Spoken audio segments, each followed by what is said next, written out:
The case was confirmed on the 27th of February 2020 and is the first to be reported in Nigeria since the beginning of the outbreak in China in January 2020. February 27, 2020, the Nigerian Health Ministry confirms a case of COVID-19. It's an Italian man who came into the country from Milan. He had traveled alongside others on a Turkish airline, and for over 48 hours, he traveled through Lagos and Ogun states before being isolated, a move that infected others he came in contact with. The race on contact tracing begins as soon as the Italian man gives in to isolation and treatment after falling sick. That's according to the Lagos state government. Arrivals from other countries, especially the high-risk nations, continue after the arrival of the index case. Returnees must pass the temperature test before they're allowed to exit the arrival lounge, and on the contrary, they're held down for further monitoring. Whatever that was poorly managed from beginning, the consequence will certainly be for the nation. In the beginning of this COVID-19 emergency in Nigeria, from the index case, from the first day the index case was reported, it was expected of the Honorable Minister for Health to have advised Mr. President that what was apt at that time, if you cannot lock the people in, you can lock the few that will come into the country in. But allowing them for self-isolation without monitoring gave room to the porosity we are suffering today. When the people come in and you say you have advised that anyone that is coming into the country should self-isolate himself, that instruction is watery because nobody will obey. You don't expect anybody, especially in Nigeria, to enforce a law that will deny him access to go out, including going to the office. It took some companies that already knew that they sent some of their officials out of the country to personally institute a policy that when you are coming to work, you have to stay home for 14 days. A disease that will be in human being without the knowledge of the person is such capable of transmitting to thousands before realization. So when people were coming into the country, it was enough to quarantine every passenger as soon as you land into this country. The isolation center they are building today for COVID-19 victims should have been built for passengers that are coming into this country to stay. But they didn't do that. Now we are building it for the cases. And it seems it has a V shape that seems endless.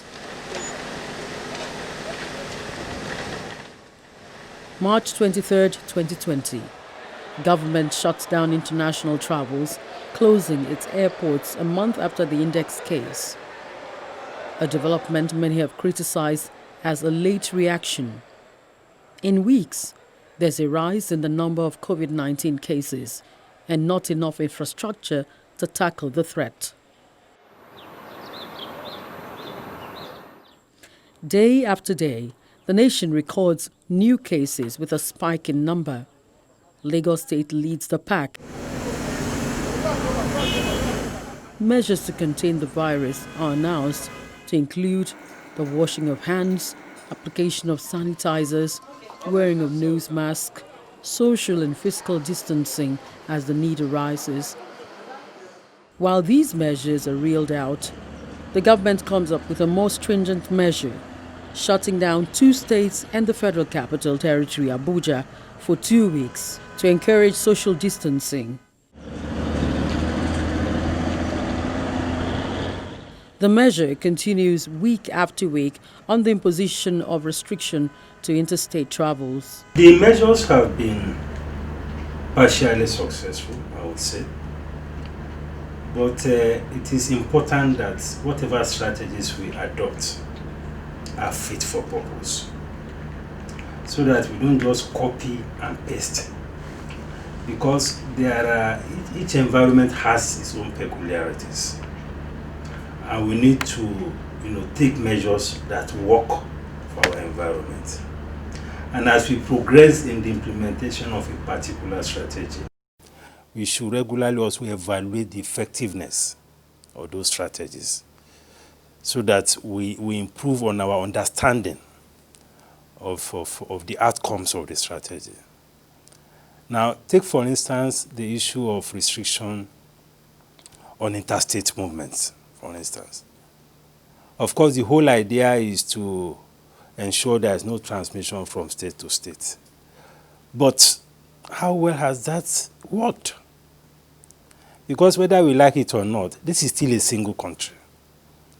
And it has become almost practically impossible to do a complete compartmentalization of the states.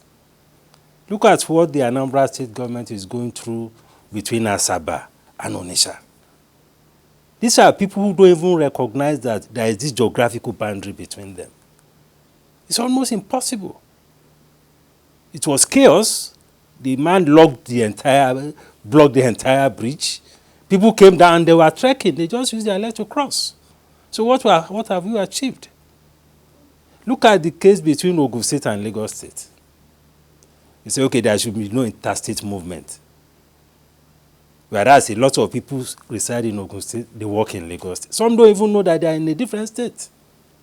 The same thing between Nasarawa and the FCT. People live in the outskirts, which is Nasarawa State. They work in the FCT. So we should look at measures that work, so that in the process of trying to solve a problem, you don't even create even more serious problems for the people. Because with some of these measures, even the whole objective of social distancing was defeated. It was completely compromised because you suddenly see a crowd, people get congested at the point of the checkpoints, and all of that. So we need to situate solutions within the context of our environment. And one thing that is important that we are beginning to see is the issue of sensitization, the creation of awareness, so that individuals can take responsibility. Corporates can take responsibility. That way, we get more results. And why you didn't see the sources of the measure applied to Nigerians was because of the inadequacy that existed before COVID-19 emerged. We are talking about a country that does not care for the welfare of the people, where you have more than 70% of the population generating their own power, feeding themselves, providing borehole for themselves, power their houses and businesses by themselves. These are people, the common water to drink, which is essential to life. I don't see a human being that stays 24 hours, even when you say you don't want to eat food. It's your water we must call your throat. So there's no way, when government fails to provide these social amenities, and you lock people indoor, and the source that gives them revenue to actually procure those things for their personal use, you have also seized them. You know, one good thing about lockdown is for the interest of the people.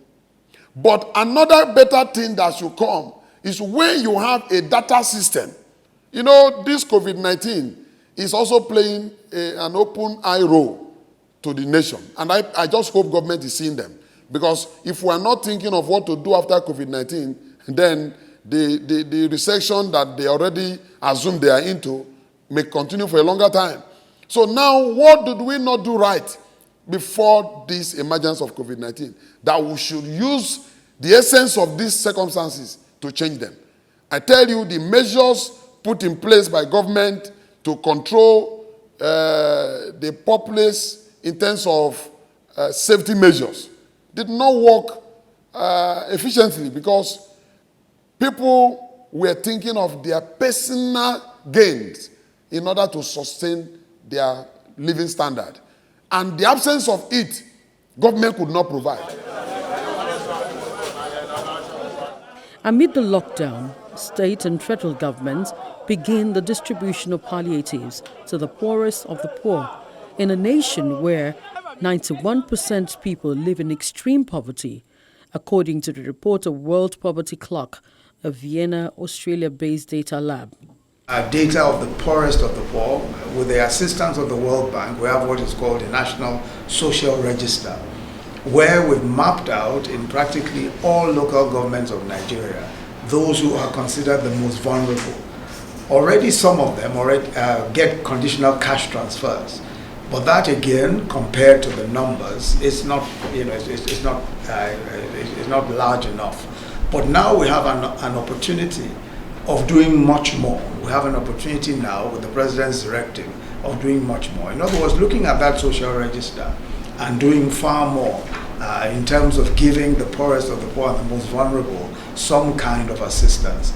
In the same vein, we have, as you know, over 500,000 young men and women who are under our NPower program.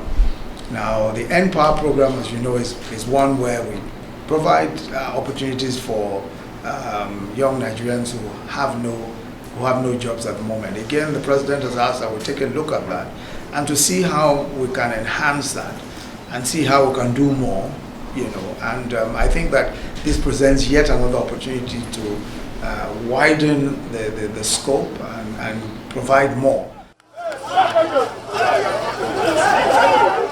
It is chaotic at the distribution centers.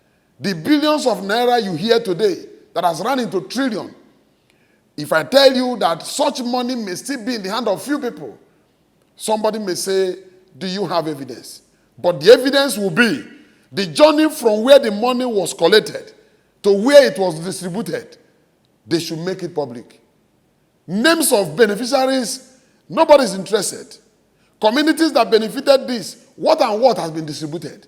You hear the lump sum. Government are willing to tell you that they have spent, look at some institutions, some government corporation agencies that are spending billions of naira on palliatives. You hear the money, but you don't hear the people. That on its own does not stand the test of time. Because if you spend money on the people, the crying momentum will reduce. But as I speak to you, if they had not opened the economy, you would have seen riot or protest in the midst of pandemic, which will be worse to the economy.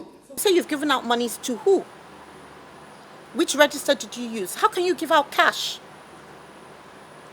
As I said, when those people were getting their foods, if you told Nigerians, queue properly, you will get food, you will get bank accounts where government will put the money. You'll be surprised they'll all stand quietly waiting to fill that form in, for where their funds will get into. But everybody wants confusion so that funds are not accounted for. These funds should have been done. There are other people who said they've got to their local government, but it was on party lines that food and stuff were being given out. The CBN announces a 50 billion naira stimulus package credit facility and loans for SMEs and households. But the impact is questioned. The funding that has been announced by the CBN is a welcome development, but it's still a loan. And if you take a loan, if your business is not in good standing, you may have challenges repaying the loan. And if the business is the collateral, you may even end up losing the entire business to your creditor. So it is good to come up with those facilities. But how well are these businesses doing as a business? Because at the end of the day, it is a hospital, it's a social service, but it's still a business. And some of them are not so sustainable as a business model. That is why many banks are even reluctant on their own to lend money to hospitals. Because by the time they run through their books, they look at the capacity to pay for some of these health services, they look at the purchasing power of the citizens, they begin to raise some flags about the risk of investing or putting money in those sectors. So we need to come up with a different kind of funding model. And one model that has worked successfully around the world is the model of compulsory health insurance. If you have compulsory health insurance, whether you are healthy, you are sick, whether you are rich or poor, you have to contribute to that pool. Whether you go to general hospital, you don't go to public, you have to contribute. Through that, you can have a robust pool of funds.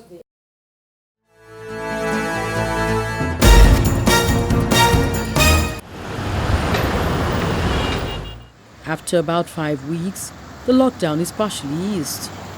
Post-COVID-19 plans must begin. Well, I can't see anything on the horizon. I must be sincere. I can't see anything on the horizon. Either in terms of plan or vision or things, I can't see anything. Because it is the priority you set that will determine the outcomes, kind of outcomes you get. Look at our educational system. Almost 70% of investment in education today is private sector investment. Whether primary school, secondary school, and now it has extended to the universities. Where should that be? And once something is a deliverable from the private sector, it becomes a cash and carry thing. If you can't pay, you can't get it. And that's a major component of the human capital of a country. So government has a major responsibility to invest in that kind of sector. And if you are not investing enough, whoever is investing in that sector, you have to support the person. You have to support the investor. The other day I heard of some private school owners in one state. They went on strike. They closed all their schools. They said harassment from tax people. Multiple taxation. Should we be taxing people who are in the educational sector? Who are helping the country to build human capital? Who are helping the government in the area in which government should be the main driver? We have to rethink all of these things. The standard global is that the government is the one that takes the lead. You pay more for your child who's in private primary school than you pay for your child who is an undergraduate in a federal university. Is that not an irony? You know? So it's a question of government getting its priority right in terms of human capital development. And that has to be reflected in the way we allocate resources. We cannot be allocating resources based on how influential a minister is. That's what determines how much we get to your ministry or how much will be released to your ministry. That has to be national priorities. As to how exactly do we want to move this nation forward. Look at the kind of experience you have with the Almajiri people in the north. You can't divorce all the security problems you have in the north from the poor investment in education. This research institute need funding because whatever that is being invented today is out of research. And if a nation will lose attention on research, then you should expect nothing. And therefore, we should invest into our research institute, promote and ensure that they come out with results that will locally help Nigerians. People believe more in their product, and we want to encourage a nation that will put confidence in their people. Let Nigerians make risks, including the COVID-19. Let our research provide these proposals of cure that will go into clinical trials. Let us begin to hear that they are test running 2 to 3 types of medical mixtures that eventually will come out to help the health of the people. Nigeria is currently the 4th most impacted by COVID-19 on the continent, coming behind South Africa, Egypt, and Morocco. The nation must now set its priorities to fit into the people's demands. Key eye-openers first is the inadequacy in our health system.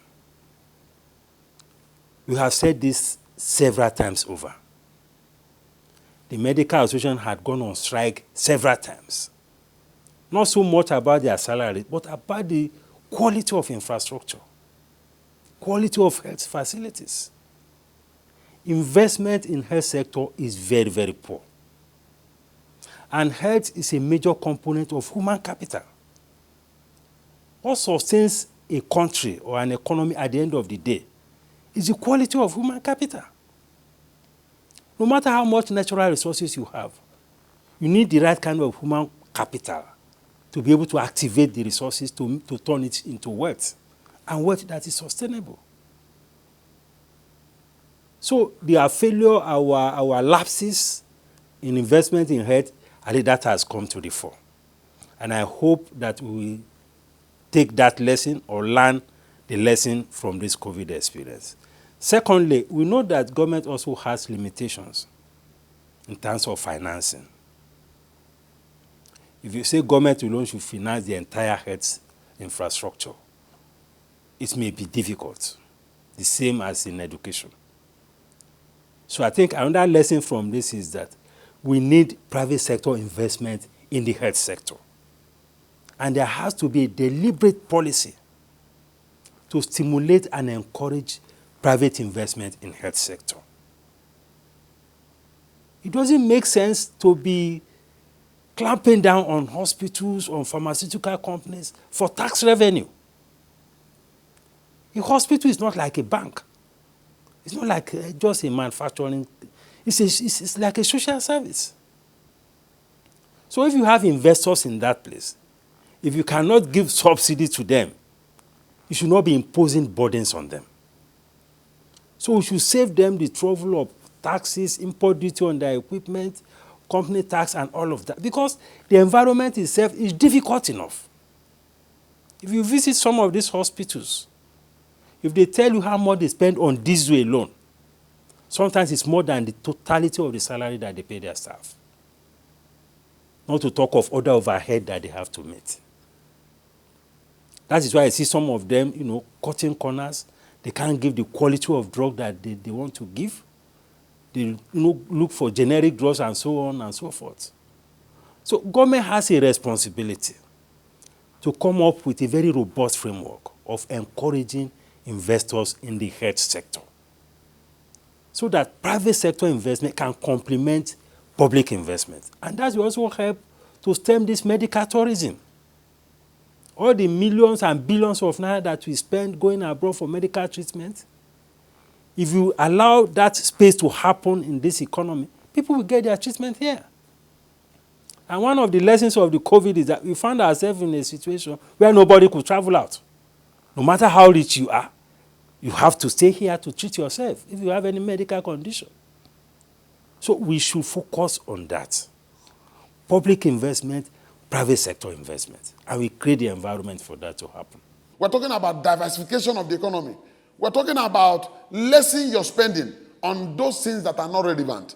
Because if you don't control your spending now, you may not even have the fund to build the required infrastructure to actually help this nation to stand. When foundation is faulty, a nation is bound to fall. So Nigerians should be building, we shouldn't be shy in saying that we are not prepared. I don't want to join the speakers or the theorists that have concluded that Nigerians have never prepared. They have always been falling victim of lack of preparedness. But I want to believe that we have leaders. When we pray for wisdom, prayer is to seek. Action in you will manifest it. So when we say we need leaders that have sight, this is now. Diversification of the economy will make us drop this, our high volume appetite on oil money. Nigerians should begin to promote local made goods. It's part of the strategies, such that we will be also exporting our own locally made goods. And how will we achieve that? Let it start from the top. There should be policy to enforce local made use. The stopping of importation of rice. Today, I tell you, almost all Nigerians have forgotten that they're eating Nigerian rice now, which they never believed they can go back to. People believe on foreign rice as though the one in Nigeria does not feed. Whereas today we are eating Nigerian rice, the only unfortunate thing in this sincerity is that they turn the price of the local rice to also look like the price of the foreign rice, discouraging participation. That is also wrong, because for you to promote local made product, you must also look at the price mechanism in such a way that local made produce are supposed to be cheaper than the foreign that attract taxation.